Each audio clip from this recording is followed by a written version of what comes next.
The facade of control just evaporated.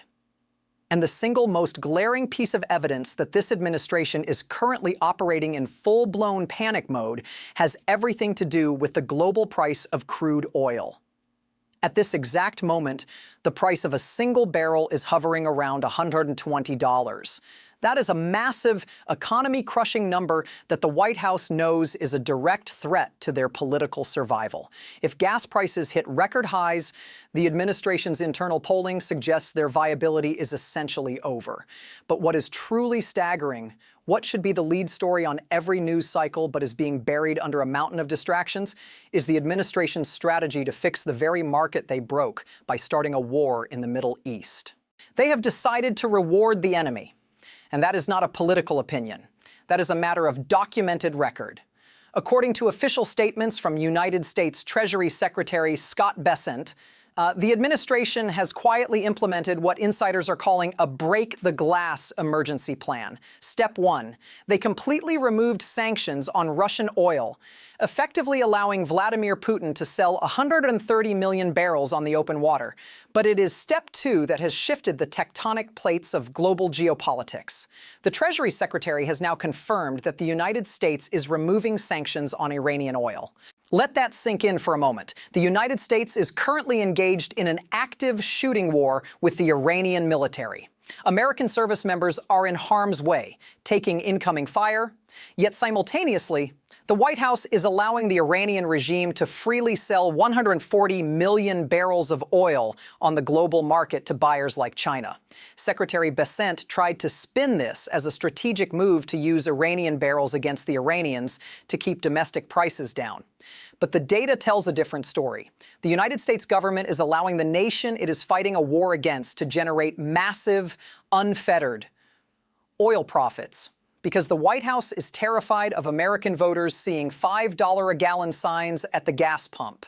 They are literally funding the enemy's war effort to save themselves from a bad headline cycle. And the Iranians know exactly how desperate Washington is. They aren't just surviving this conflict, they are openly mocking the United States.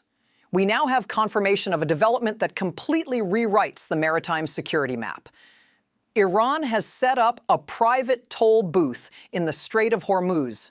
This is the most critical maritime choke point on the entire planet. A narrow strip of water through which 20% of the world's total oil consumption passes every single day. Iran is now selectively allowing specific commercial vessels to pass safely through their territorial waters, but it comes with a price tag. According to maritime intelligence data from Lloyd's list, at least one tanker just paid a reported $2 million directly to the Iranian regime for safe transit. So the country we are at war with has taken total control of the Strait of Hormuz. They are collecting multi-million-dollar tolls like a mafia protection racket. And the United States government is simultaneously lifting sanctions on their oil exports. This is the definition of a strategy in collapse. And the financial bleeding isn't just happening in the Persian Gulf, it is happening directly to the American taxpayer.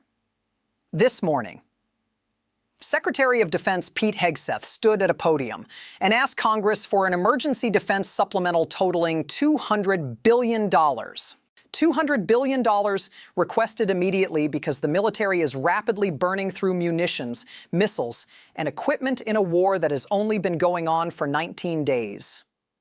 Hegseth's justification was a single quote that is now reverberating through the halls of Congress. It takes money to kill bad guys. He is demanding a blank check to refill ammunition stockpiles at a moment when the United States national debt just crossed $39 trillion. For perspective, back in October, that debt was at $37 trillion. The administration is currently adding roughly $1 trillion to the national debt every 2 months. But when the Pentagon asks for $200 billion, the money printer fires right up without a second thought.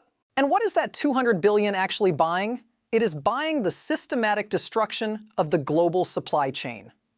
Yesterday, the United States and Israel launched airstrikes against the South Pars energy facility in Iran.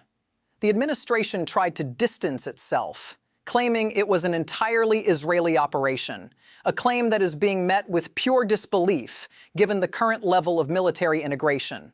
But Iran did not care whose name was on the bomb. They retaliated immediately, firing a barrage of missiles directly at the ROS Lafan industrial city in northern Qatar. Qatar is a massive American ally, and Ras Lafan is the beating heart of the global liquefied natural gas industry. According to the CEO of Qatar Energy, the Iranian strike severely damaged facilities that produce 17% of Qatar's total LNG export capacity. In the span of just 24 hours, this tit-for-tat retaliation wiped out 3 to 5% of the entire global supply of liquefied natural gas. The Qatari government is now warning that it will take 2 to 3 years to completely repair the damage. The ripple effects are starting right now. Airlines have been officially warned to expect massive flight cancellations and severe jet fuel rationing starting next month, because of the closure of the Strait of Hormuz and the destruction of regional refineries. Long-haul flights simply cannot secure the fuel they need to make return journeys, and it goes deeper than transportation. The Middle East is the central hub for global fertilizer production and a massive producer of helium. These are the invisible supply chains that keep food growing and medical equipment running, and they are currently being blown to pieces. So with the energy market fracturing, the national debt exploding, and American allies taking direct missile fire, what is the commander-in-chief focused on? This morning, Donald Trump logged onto social media to post an update. He didn't post about the troops. He didn't post about the $120 oil barrel. He posted about a pair of rare gold-colored Trump sneakers being listed for $180,000 at a sneaker convention in Riyadh. Imagine the sheer absurdity of that disconnect. For years, the president and his inner circle, specifically Jared Kushner, have built a massive financial architecture in the Middle East. They have taken billions from Saudi sovereign wealth funds and partnered with real estate developers in Dubai and Oman. The regional monarchies poured money into Trump-branded properties under the unspoken assumption they were buying American stability. And now the entire region is on fire. Missiles are raining down on energy facilities in Riyadh. Refineries in Qatar are burning, and no international investor is flying into Doha or Dubai. Lawyers in the financial world are currently scrambling to invoke force majeure clauses, those specific contract clauses that allow you to walk away from massive commitments because an unforeseeable disaster like a regional war has made business impossible. The pipeline of Middle Eastern money is drying up overnight. The investors who paid for stability just bought themselves a war zone, and the president is posting about branded sneakers. Hours later, he made another post, not about negotiations, not about the $200 billion defense bill, but a picture of California windmills, sharing a complaint about junk windmills that suck taxpayers dry. The Middle East is descending into a series of retaliatory strikes on vital infrastructure. Gas prices are crippling American families, and the president is complaining about the view from a highway in the California desert. It is the behavior of an administration that has completely retreated from the reality of its own job.